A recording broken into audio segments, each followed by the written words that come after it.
నాకు దైవ సమానులు, రాష్ట్ర ప్రగతికి మార్గదర్శకులు, గౌరవ ముఖ్యమంత్రి శ్రీ నారా చంద్రబాబు నాయుడు గారి జన్మదినోత్సవాన్ని పురస్కరించుకుని ఘనంగా వేడుకలు నిర్వహించిన రాష్ట్ర హోంమంత్రి వంగలపూడి అనిత 75వ పుట్టినరోజు సందర్భంగా 75 కిలోల భారీ కేక్ కట్ చేసి తెలుగుదేశం పార్టీ టీడీపీ శ్రేణులకు శుభాకాంక్షలు తెలియజేయడం జరిగింది. సంక్షోభంలోనూ అవకాశాలను సృష్టించగల విజనరీ నాయకుడికి ఏకలవ్య శిష్యురాలిగా ఆయన మంత్రివర్గంలో పనిచేయడం నా పూర్వజన్మ సుకృతం. చంద్రబాబు గారు నిండు నూరేళ్లు ఆయురారోగ్యాలతో సంతోషంగా ఉండాలని ఆ భగవంతుణ్ణి కోరుకుంటున్నానని అనిత అన్నారు. ఈరోజు గౌరవ ముఖ్యమంత్రి గారు, ఆంధ్రప్రదేశ్ రాష్ట్ర ముఖ్యమంత్రి, సుమారుగా 40 సంవత్సరాల పైగా రాజకీయ చరిత్ర కలిగిన వ్యక్తి, ఎంతో దార్శనికత కలిగిన నాయకుడు, ముందు చూపు కలిగిన వ్యక్తి, ఆంధ్రప్రదేశ్ రాష్ట్రానికి ఇతనే సరైన నాయకుడు అని గుర్తింపు పొందడమే కాదు, ఈరోజు ప్రజలందరూ మనల్ని పొందిన మహానాయకుడు, మా అందరి నాయకుడు నారా చంద్రబాబు నాయుడు గారికి 75 వసంతాలు పూర్తి చేసుకున్న సందర్భంగా ఆయనకి జన్మదిన శుభాకాంక్షలు తెలియజేసుకుంటూ, ఆయన నిజంగా చెప్పాలంటే ఒక విజ్ఞానకని. ఆయన రాజకీయ దురంధరుడు అనాలన్నా, రాజకీయ చాణక్యుడు అనాలన్నా ఆయన్నే మనం ఎగ్జాంపుల్గా చూపించుకునే పరిస్థితి కనిపిస్తూ ఉంది. ఎన్నో అవాంతరాలు ఎదుర్కొని, ఎన్నో ఉపద్రవాలు ఎదుర్కొని, ఎన్నో అవమానాలు ఎదుర్కొని, ఈ రోజుకి కూడా చెక్కు చెదరని చిరునవ్వుతో ఆయన చేస్తున్న పరిపాలన ఈరోజు రాష్ట్ర ప్రజలందరూ కూడా చూశారు. ఆయన ప్రతిపక్ష నాయకుడిగా ఉండేటప్పుడు కూడా రాష్ట్ర ప్రజలు ఎవరైనా కష్టాల్లో ఉంటే ముందుకొచ్చి వాళ్ళందరికీ కూడా హస్తం అందించిన వ్యక్తి.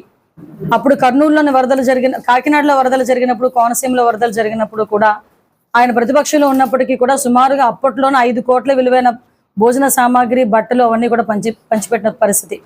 అదేవిధంగా ఉత్తరాఖండ్లోని మన తెలుగు ప్రజలందరూ కూడా ఇబ్బందులు పడుతున్నారు, అక్కడ వాళ్ళు ఆ వరదల్లో చిక్కుకున్నారన్న సంగతి తెలిసి ఆ రోజు అధికారం లేకపోయినప్పటికీ కూడా ఆ రోజు సుమారుగా 300లకు పైగా ఉన్న తెలుగు వాళ్ళందరినీ కూడా రక్షించుకోవాలనే ఉద్దేశంతో ప్రత్యేకమైన విమానం ఏర్పాటు చేసి వాళ్ళందరినీ రక్షించి ప్రత్యేక విమానం ఏర్పాటు చేసి హైదరాబాద్ వరకు తీసుకొచ్చి, హైదరాబాద్ నుంచి వైజాగ్ వాళ్ళ ఇంట్లోకి తిరిగి వాహనాలు పెట్టి వాళ్ళందరినీ కూడా ఇంటికి చేర్చిన పరిస్థితి కూడా మనందరం గుర్తు చేసుకోవాలి.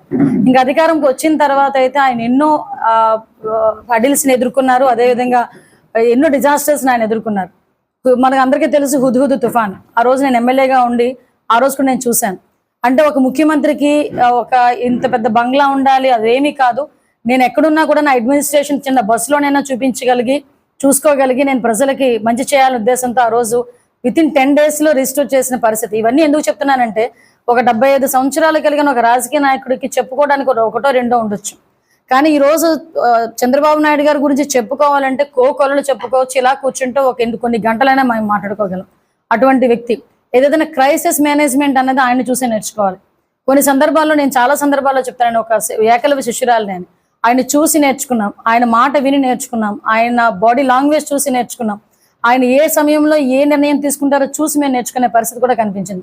ఇక్కడున్న చాలా మంది నాయకులకి ఆయన ఒక ఇన్స్పిరేషన్, రాబోయే తరానికి కూడా ఒక ఇన్స్పిరేషన్.